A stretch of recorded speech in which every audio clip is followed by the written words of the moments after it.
We will be asking for you to share your feedback and also vote and share comments on these different options. The results will be provided at the school committee meeting on January 27th. And with any questions, you can email me. So I'm going to ask Rose if you or Justin would mind linking on that. Oh, I'm sorry. This one right here? That one right there? Yeah, the page 5758, yeah. And then go to the bottom. Are we doing the survey? Well, so I just wanted to point out, if you scroll up, yep, the proposal. The leap year is this year. The leap year is this year. So that's why it's okay. I'm sorry. No, We just mentioned. Absolutely. So we had a question about whether or not we accounted for the leap year. The leap year is actually in 2020. In 2021, there is no leap year. And so February, that Friday, the last Friday in February is the 26th. Saturday and Sunday are the 27th and 28th. And then we begin March on the 1st. Do you want the survey page? So this link, I was actually going to bring up a comment that another mistake or something that we will be making edits tomorrow. Right now it exists as it is. But on option 3, we have, you can click on that. You can see that November 3rd wasn't listed as a professional development day in option 3, but it is still blue in this option. So that needs to change to pink to notify that it's a holiday, school is closed, because that is general election day. And there may be more of those, so please, as they come in, that is what we continue to change. All right. Thank you. Thank you, Kate. I'm going to open it up to questions now, unless Dr. Grace, you want to talk about a few things first. Okay, Mr. Bradshaw? Two quick questions. Is there any concern having PD days on general election days and the primary day that folks may take the full day off and not get any PD tied to those days when their children, if they have children in the district or in another district, might be out of school as well? So we certainly thought about that under option 2, but what we realized is that the PD day is actually, a full PD day is actually 5 hours. So it affords individuals time after professional development ends to go and to vote. I know I'm always one of those people that like to get into vote early and often, right? And so, sorry. But certainly we recognize that it might be an opportunity for some families. And so we thought about it long and hard, but we think it might be one of the most effective uses of a day when we automatically aren't going to have students. My second question revolves around contacting our neighboring districts and looking at their calendars. I think when we spoke earlier, you had mentioned that one district is doing a modified February, one is doing a full week. Correct. And for anybody that was here last year, I was actually a proponent, I think we were on here, of a modified February for the 2 parent families that work and having to find another week of childcare.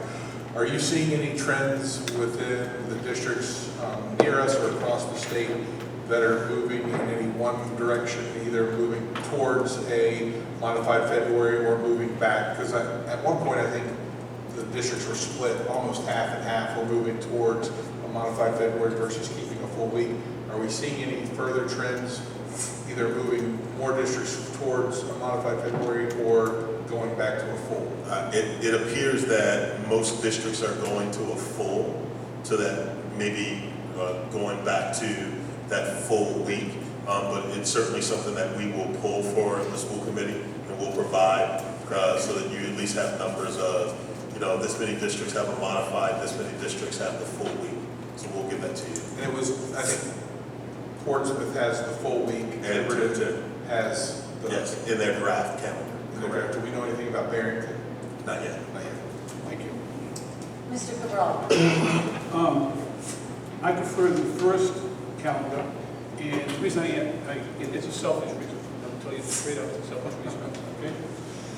Because in the first calendar, there are only 4 PD days. The parents are going to have to find coverage for their kids. I would only want to work 4 days, because if not, in the other one, it's 6 days, or no, it's 8 days.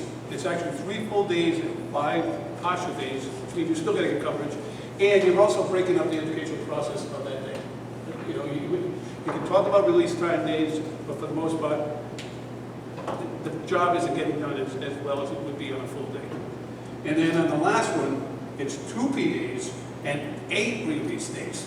Now we got to worry about 10 days of supervising kids who are leaving the building. So my preference would be the first one, and the other reason being is one of the days is the 27th, which is before school even starts. One of the days is the 8th, which is the day after Labor Day, so that's a 2-day weekend, basically a 4-day weekend for what we want to take it, right? And it's a primary election, you know? And then you just got to worry about 2 days. So that's why I prefer it.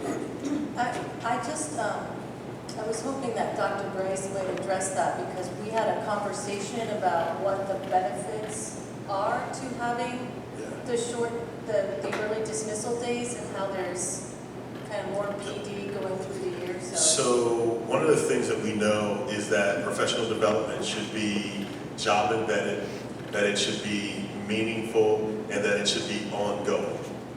When you only have 4 PD days, and you use 2 at the beginning of the school year, and then you use 2 like we did at the right when we came back from break, it makes it really difficult to set aside that time for administrators and staff to work together to really provide additional training, additional support for the instructional program.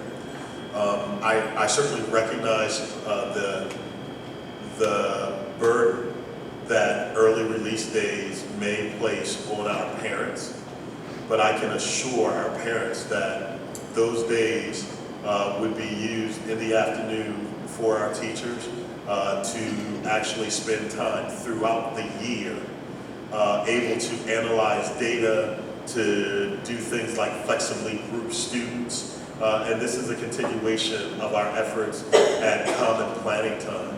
And so we really see this as a benefit to the instructional program. But again, my job is to make the recommendation. I would tell you that I actually think option 2 is the best. It gives us the best of both worlds.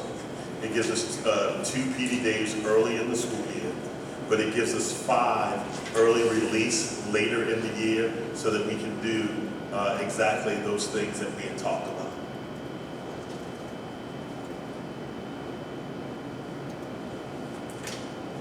Does anyone else have any questions? Mr. Ramos?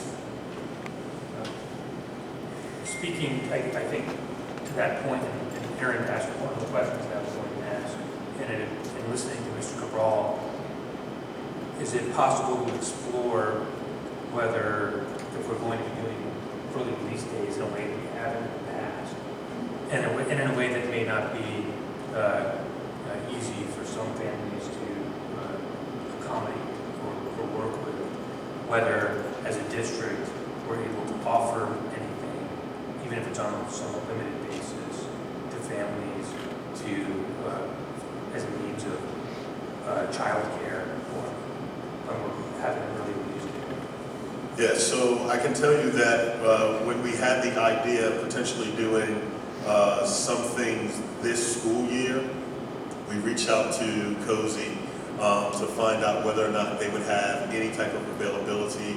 Could they support students and parents that may not have any other options? And they were certainly amenable. I think the question is always, how many students are we talking about? What locations? But it's certainly something that we would be certainly willing to explore.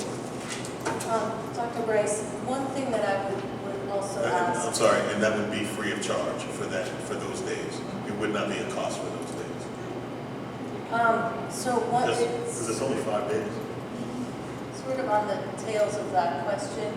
I, in looking at this, wondered, would it be potentially easier for families if the early release days were on a Friday?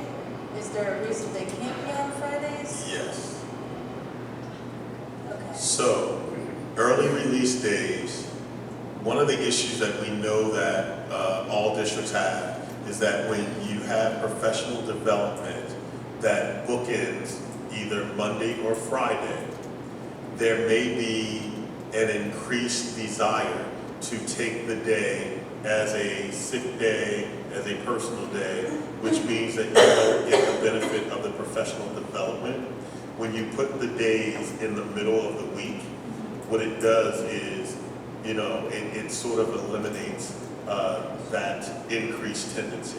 And that's why we were very intentional about not putting them on bookend the weekends, Monday or Fridays. Thank you. Anyone else have any questions or comments? Mr. Bradshaw? So I'm going to think crazy outside the box now. Rather than an early release, have you considered a late start? So that our KMS students, our high school students, instead of the teachers get there early, the students get to sleep in a little bit, and then instead of a 2-hour early release, it's a 2-hour later start. So the reason why it won't, so I love the idea, right? So I love the idea. Logistically, it won't work because it's actually not 2 hours, it's actually 3 hours, right? So it's a 2-hour delay, but we also need an additional hour from staff for professional development. So professional development is actually, on the early release days, is actually 3 hours. You have 2 and 1, 2 in the beginning, 1 in the afternoon. No, they stay, the students leave 2 hours early and the teachers stay an extra Yeah, hour. so you're saying bring them in 2 hours late, right? But that only gets 2 hours. We still would not have gotten the last hour. Unless they stayed that hour afterwards, which would have been, so they do 2-hour late start, and then the teachers stay 1 hour later after the school day ends. And But it breaks up it breaks up the the PD. Yeah. Exactly. So I think you have an issue with continuity. Students start 3 hours. Then they have to stay an hour for it to Yeah. count as a full day. They're still getting 5 hours one way or another. I have one last question. You had mentioned that April Friday. What is that about? Right. Okay, thank you. All right, are there any other questions or comments, or, so we can look at this more, and the school committee can go on here, and members of the community, and And I just, I know that there may be, I wanted to point the one link at the bottom. If you could help, there is the survey option to submit any questions.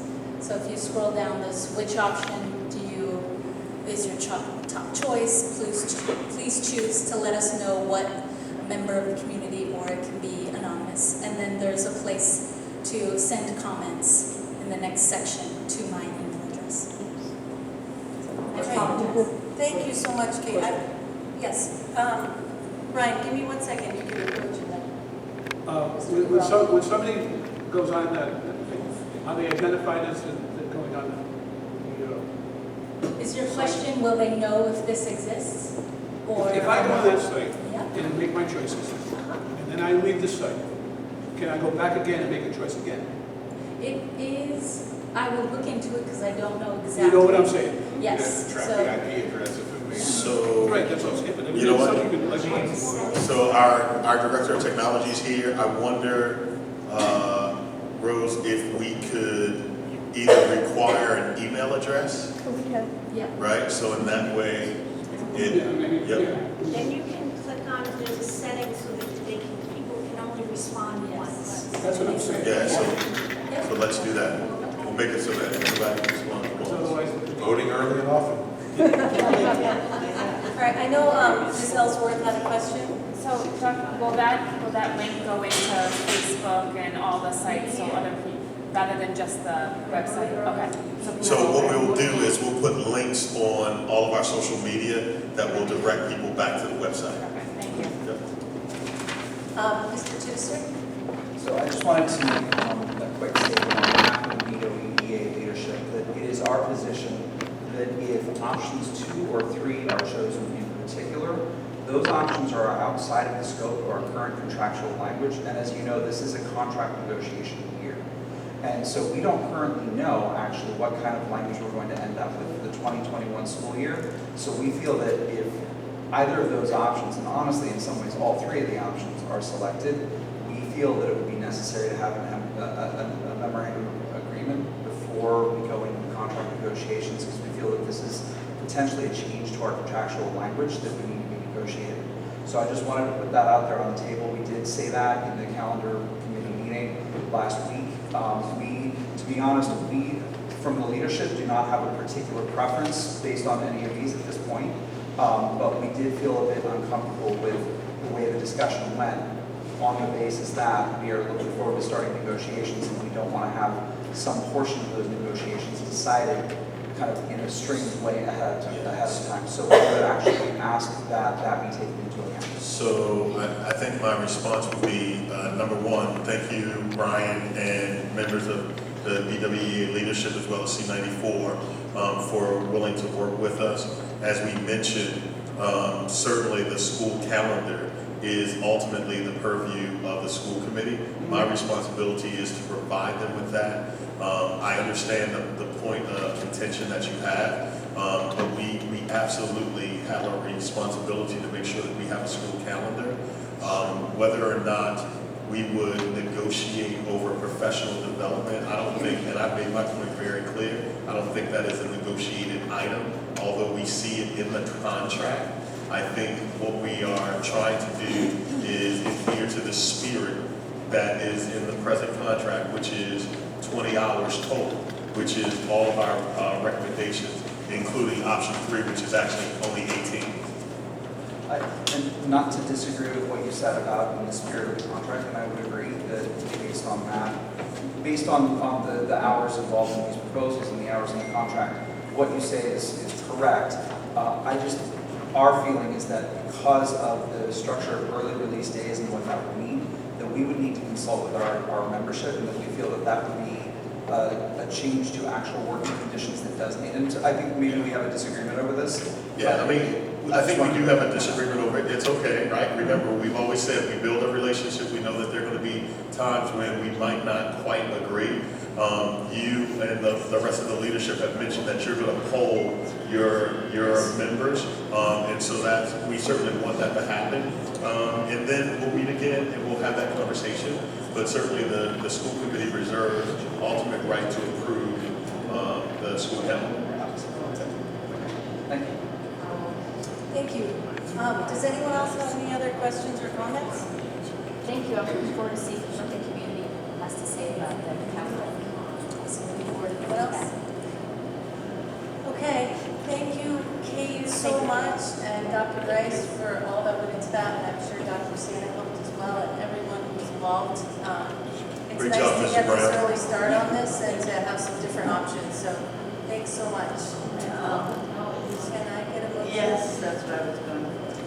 I think that we can. Second. All in favor? Aye. All opposed? Thank you, thanks for coming.